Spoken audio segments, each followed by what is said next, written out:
Hi guys, samahan niyo po kami sa araw na ito. Ito po ang araw ng aming housewarming. Andito po kami sa Canada for 5 years now. And luckily, nagkaroon po kami ng pagkakataon na maaprubahan po ang aming mortgage application. After 3 months of waiting, ito na po yung possession date namin. March 19 po, 2025 this year. Yun po yung possession date namin dito sa bahay na nakuha po namin. And April 26 po yung aming housewarming. Wala pa pong kasi nung mga appliances or mga gamit sa bahay namin kasi kaka-move lang po namin. And yung mga gamit po namin dun sa dati naming bahay sobrang konti lang po yung na-move namin dito kasi wala naman po kaming masyadong binibiling mga gamit nung nagre-renta pa po kami due to kasi nga po as renter napakahirap po palipat-lipat po ng bahay dito sa Canada kasi kagaya po namin kami lang pong mag-asawa at isa sa mga kaibigan namin yung tumulong po sa paglilipat namin ng mga gamit. So napakahirap po kapag ka-renter ka pa lang tapos ang dami mo na pong gamit na ililipat.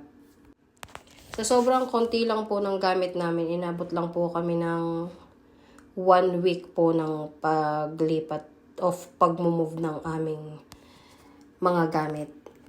And mostly po ng aming mga invited sa araw na ito yung mga talagang masasabi mong malapit sa puso naming mag-asawa. Konting handaan, Filipino friend, ang mga nandito lang po. Wala naman po kasi kaming gasino pang kakilala dito sa Canada.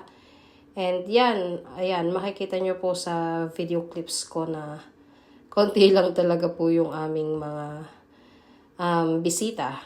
Kasi nga po wala rin naman pa po kaming mga kakilala dito since 5 years pa lang po kami and yun nga po, kapag ka nasa Canada ka naman, more on trabaho naman talaga po ang ipinunta natin dito sa Canada.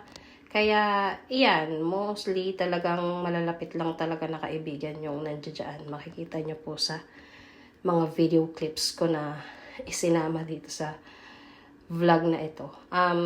This is just to share how happy we are sa araw ng aming housewarming. Sobrang saya ng araw na ito. Ika nga po sobrang blessed na blessed talaga po ang araw na ito. At lalong-lalo na po nung natanggap kami o naaprubahan ng aming application sa mortgage. Dito po sa araw na ito, sinabay na rin po namin ang birthday celebration ng aking mag-ama since my son's birthday is April 26 and my husband's birthday is April 27. So, isahang handaan na nga lang. Alam niyo naman tayo mga Pilipino, kung saan tayo makakatipid doon tayo. Napakahirap kitain din po ng pera dito sa Canada. Kaya, kung anong paraan na makakatipid ka, talagang gagawin mo po. Maraming salamat po sa panonood.